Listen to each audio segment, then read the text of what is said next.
And then to round things off for 2023's first half of the first semi-final, we have Croatia. Now, Croatia had Dora. There was some speculation as to whether there were going to be semi-finals, but then it turned out that there was just going to be a final with 18 songs. And out of that came Let 3 with their song Mama Shcha. And wow, this completely walked the sort of selection hands down and Swept like crazy, absolutely crazy. Yeah. So if you haven't heard the song Mama Shcha, well, let's enlighten you right now. Mama kupila traktora.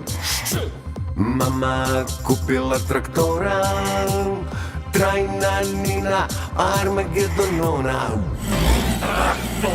Mama ljubila Morona. Mama ljubila Morona. Mama ljubila Morona. Trajna Nina Armagedonona.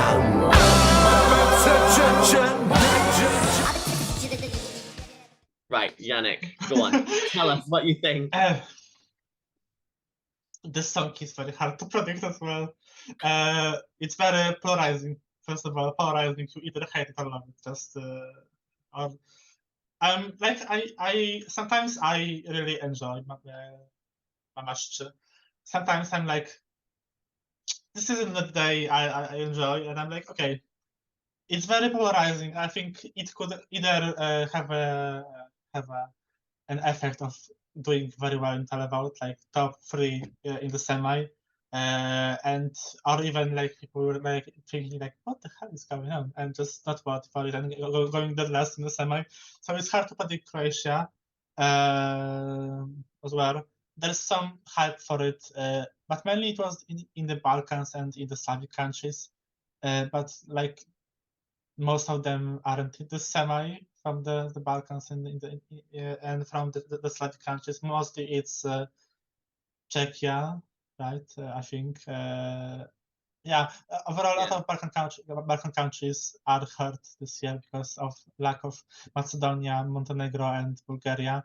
So if you know what Maszcze is about, the Szczy part is like a parody of the Russian Z movement that's happening in Russia, Belarus, and overall the song is a satire about what's Putin doing, what's Lukashenko doing, and the president of Zimbabwe is doing, like making fun of them and what they think, like Mama ide mora, Mama, I'm going to war, because of some kind of psychopath that's decided that's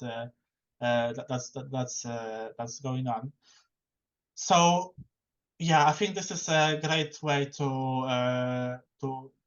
have that message. Letri is a band that has been doing stuff like that for years and years, even longer than we are alive. So they were active in the 80s, 90s, doing the same thing.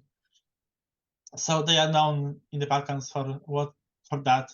They're very striking in visuals because they are combining a very much like USSR kind of outfits and just women clothes as well. So that's just making fun of that. There are some words that I wish they couldn't use, like the word psychopath and moron. I think it's a very ablaze words, but I understand they are probably, it wasn't their what's the word in English?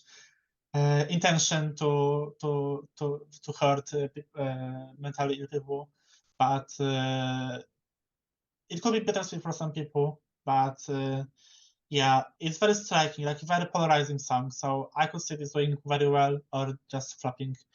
Croatia should be happy that there are no juries in this semi, because juries would not let that through at all. So hopefully, just at the end of the year, we were predicting some stuff on the side. I predict Croatia qualifying. So I'm hoping maybe for that sake, I could do that. I think they deserve to qualify because there are surprisingly there are 3 anti-war songs, and all of them are in the same semi-final. And I think them and Czechia are doing the anti-war message very well compared to Switzerland, in our opinion. Because it's just well, not Yeah. Switzerland, but yeah, that's the overall. But I think Croatia, well risked, very well risked for this year, and I am excited to see how they will do, because there is a hype for that. But I don't know if it will it's the same hype in the Eastern Europe compared to the Western Europe, because I don't know, like on the Polish charts I see Mamasz like in the Balkans, in the Slavic countries, but I don't know if you see that in the West. So I'm like very much torn to say, Yeah. but yeah.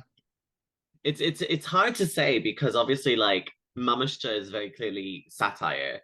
So, you know, people who understand what the satire is about will obviously respond to it in the way that it's meant to, and, you know, sort of see it as a way of, you know, taking the piss out of Putin and Lukashenko and sort of, well, war dictators the world over.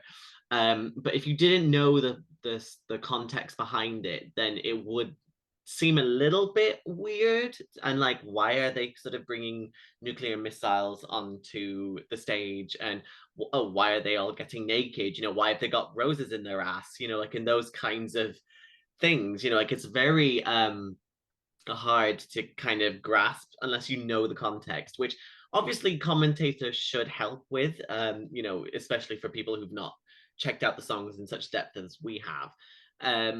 I love this song. This is currently my number 3 of the entire selection at the time of recording. Anyway, I think this is genius. I think this is such a fantastic way of showing, you know, support for Ukraine, but also like, you know what, we're also gonna like take a dig at Russia and Belarus at the same time, you know, for their horrendous actions, for what they're doing in Ukraine. And, you know, again, Eurovision is like a perfect soapbox for it. Now, obviously, we know that there have been, you know, concerns from the EBU about whether or not, you know, maybe this sort of breaches a little bit of the apolitical nature of the contest. But when you look at the fact that they already had to dispel Russia from participating and then suspended them from the EBU at all, as well as Belarus back in 2021 as well.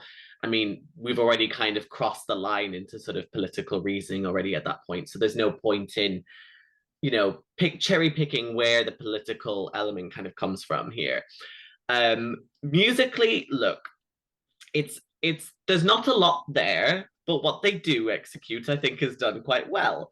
I really quite like the kind of military beat in the middle, like in the first choruses, you know, like when it's like it starts off very quiet, but then it slowly starts to build. And when they kind of have those kind of building beats in there, that just really like scratches an itch in my brain, just somewhere that's so good. I do think this will do quite well. I think you can't vote against a song in Eurovision. You can only vote for one. And I think that means then more people will be intrigued by this song to vote for it. And so I do think it will qualify. And given the last time that Croatia was in a Eurovision final was back in 2017, I do think it is a really good step for them, because a lot of the time Croatia kind of just sort of fades into the background, and like a lot of people don't really like the songs because they can't really remember them.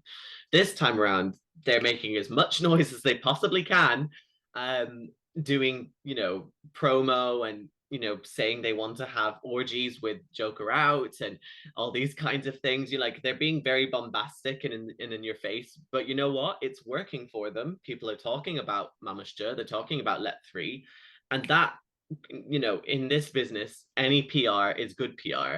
So I do think it will work in their favor.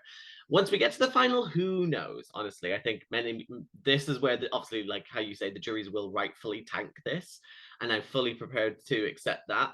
But it could also be a case of Miss Słowiania where, you know, the juries tank it and the public absolutely fall in love with it, and they might put it sort of well, fifth, but then obviously with the ranking, then it should probably come around somewhere mid-table. I'm just really excited to see what kind of ideas they've got for for the staging in Liverpool, because Dora itself was already a bit of a mess, but it worked. And so to kind of bring it to even a bigger stage, and you're just there, like the camera spinning, the nudity, the the drag queen things in the background, like I have no idea how people will respond to this, but I'm really hoping that it will work out really well for them. It's just a step in the right direction.